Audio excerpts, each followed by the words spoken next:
Rain glazed the streets of Yulgiro when Ryu Jianwoo stepped out of his car and dismissed the driver. Traffic had locked half of Central Seoul, and the private dinner he was meant to attend had been cancelled. His security team suggested another hotel restaurant. Jianwoo looked down the narrow alley instead. Steam rose from beneath a plastic awning. 8 metal tables. Handwritten menu. Taxi drivers eating beneath yellow lights. He walked in. Sua Osagie approached carrying 2 bowls. Sit wherever you like. No bowing en touraje. No recognition. Exactly what he preferred. He chose table 8. During dinner, a drunken office worker began complaining loudly about his meal. Sua listened. Didn't argue. Didn't apologize for things that weren't wrong. She replaced one side dish, brought fresh rice, made a dry joke about the man's terrible tolerance for spice, and somehow had the entire table laughing 5 minutes later. Jianwoo noticed. Later he asked, "Dessert?" Sua smiled. "We don't really do dessert." That sounds tragic. It's survivable. Then she remembered something. Wait. She returned with a small slice of black sesame cake, roasted pear, and ginger caramel. Leftover birthday experiment. Jianwoo tasted it. Stopped. Took another bite. Your cook made this? Sua shook her head. No. That was all she said. But Jianwoo remembered the dessert. And the woman who had served it. 3 weeks later, Orium House descended into panic. 48 hours before the Hanul Children's Foundation Winter Gala, the contracted celebrity caterer withdrew. Staff illness. Supply problems. A transportation failure. 280 guests suddenly had no dinner. Event director Kong Yebin stood inside the black marble ballroom with 3 phones in front of her. Every major caterer in Seoul gave the same answer. Impossible. Jianwoo arrived during the 4th rejection. Any options? No serious ones. He thought about black sesame. Roasted pear. Ginger caramel. Find the woman at Dalit Alley Kitchen. Yebin stared. The restaurant in Yulgiro? Yes. The street restaurant? Yes. When she finally understood whom he meant, her expression became almost offended. You cannot seriously be suggesting a waitress cater this gala. Jianwoo adjusted his cuff. I'm suggesting we taste her food. That is not the same thing. No. He looked around the empty ballroom. It's considerably more useful. Sua arrived at Orium House carrying 1 battered recipe case. Yebin met her in the entrance hall. She looked behind Sua. Where's your team? I don't have one. Commercial kitchen? Not currently. Registered catering company? Not currently. Yebin slowly turned toward Jianwoo. This is absurd. Sua heard her. Instead of reacting, she asked, May I see the kitchen? Yebin blinked. What? The guest count. Supplier inventory. Original menu. Service schedule. 20 minutes later, Sua stood over the failed caterer's planning documents. This course takes too long to plate. She turned a page. You've ordered ingredients from 3 suppliers arriving within 90 minutes of service. Another page. And this dessert requires refrigeration space you don't have. Yebin's expression changed slightly. Sua kept reading. The original menu is impossible. Exactly, Yebin said. No. Sua closed the folder. Their menu is impossible. She opened her battered case. Inside were photographs from events she had catered years earlier. Menus. Cost sheets. Production timelines. Professional references.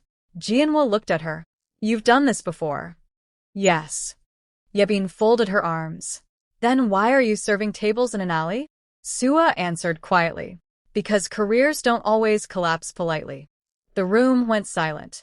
Jianwoo asked one question. Can you do the gala? Sua looked around the enormous house. Not with this menu. Yebin sighed. Sua continued. But I can do mine. Sua accepted under conditions. She controlled the menu. She controlled plating. She selected the temporary team. Approved suppliers had to answer immediately. And if Orium House lost confidence by noon the next day, they could replace her. Jianwoo agreed. Yebin reluctantly followed. Outside, Sua called Jin Soyeon. How busy are you? Why? I've accidentally agreed to cater for 280 people. Silence. Then, how accidentally? The next 48 hours became controlled madness. Sua recruited former colleagues, freelance cooks, and pastry staff.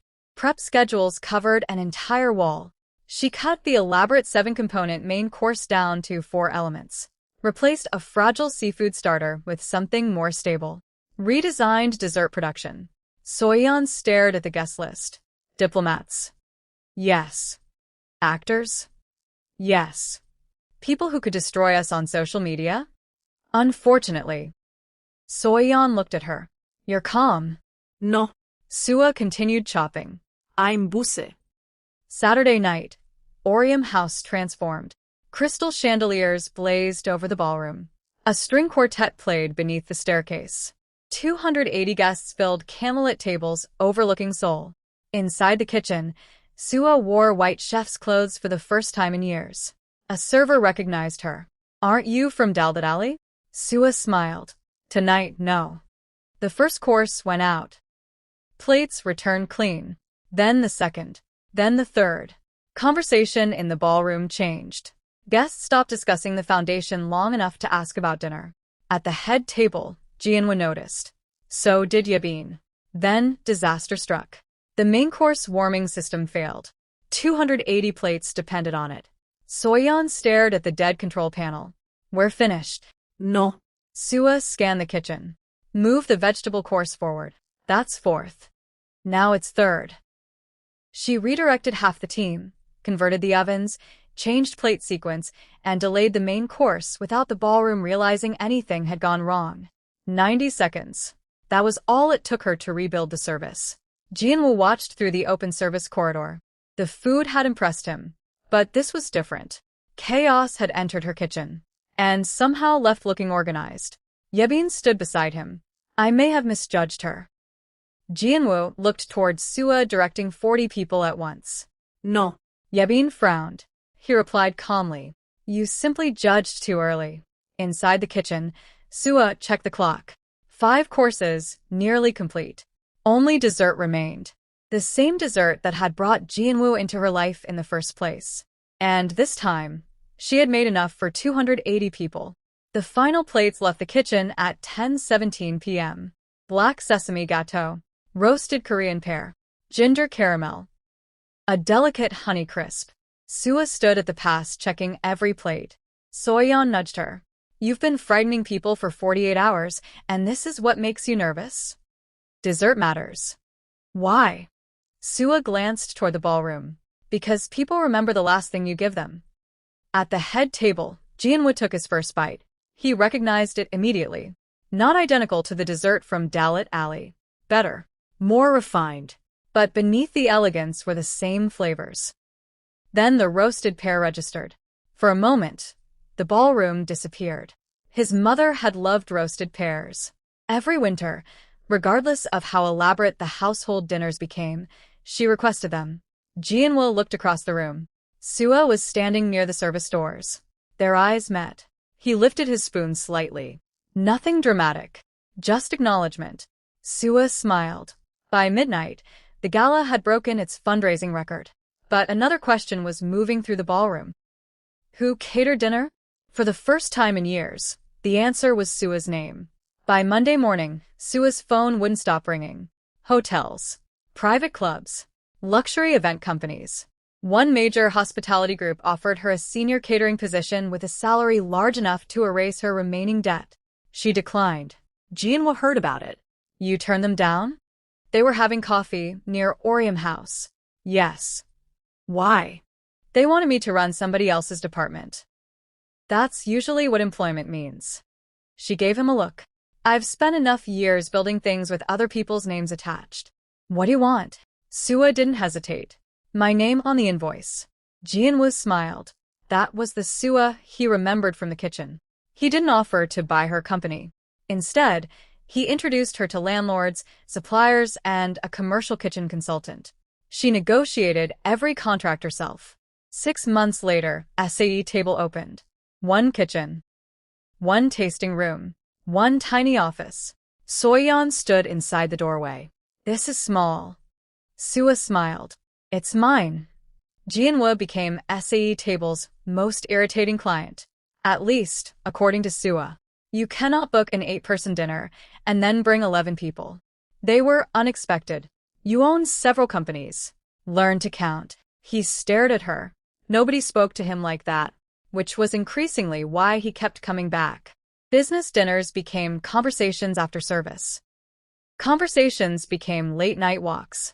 One evening, after Sua appeared in a major food magazine, Jean was sent an enormous arrangement of imported flowers. She returned them. His assistant called, horrified. Jianwu called, personally. You returned my flowers. They occupied half my office. They were congratulatory. They were agricultural intimidation. The next morning, one small potted rosemary plant arrived. Sua kept it. Months passed.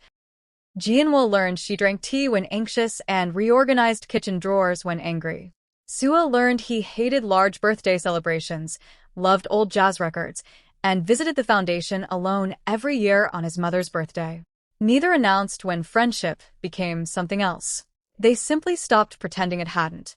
The next Hanul Foundation Gala arrived almost exactly 1 year later.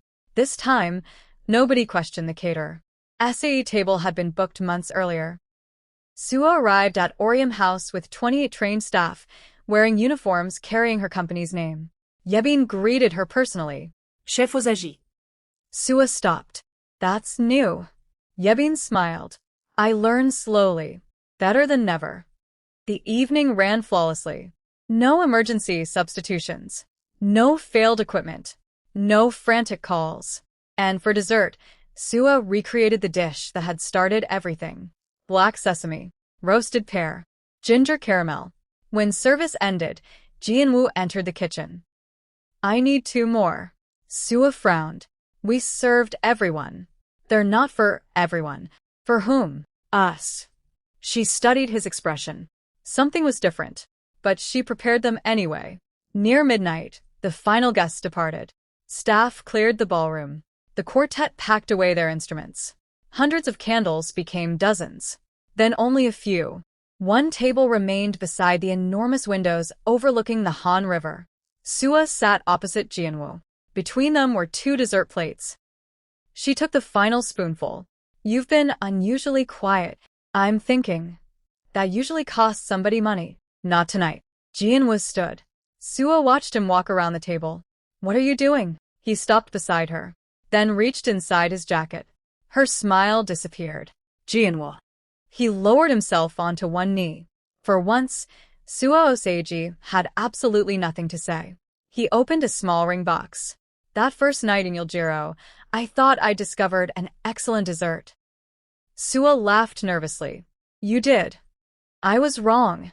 Her eyebrow lifted. Careful. A smile touched his face. I discovered someone who could walk into chaos and somehow make everyone else feel safe. Her eyes began to shine. You rebuilt your career without me. You built SE table without me. You created a life that belongs completely to you. He paused. I don't want to give you another life. The ring caught the chandelier light. I want to share mine. Sua covered her mouth. Jianwu waited. Finally, she managed. You're proposing after dessert? It seemed historically appropriate. She laughed through the tears, then nodded. Yes. His controlled expression finally broke into a smile. Yes, Jianwu.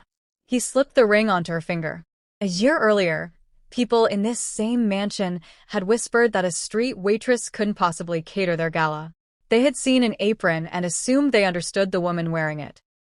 They hadn't seen the professional training, the failed partnership she'd survived, the recipes she kept developing, the business she intended to rebuild. Sua had possessed all of that before Jianwu ever walked into Dalit Alley. He hadn't created her talent. The gala hadn't created it either. It had simply placed her in a room large enough that nobody could ignore it anymore. Sua looked down at the empty dessert plate. There's one problem. Jianwu frowned. What? You didn't finish your dessert. He glanced at it. You've just agreed to marry me, and... He slowly picked up his spoon. Sua smiled. Exactly. And overlooking the glittering lights of Seoul, Ryu Jianwu finished dessert.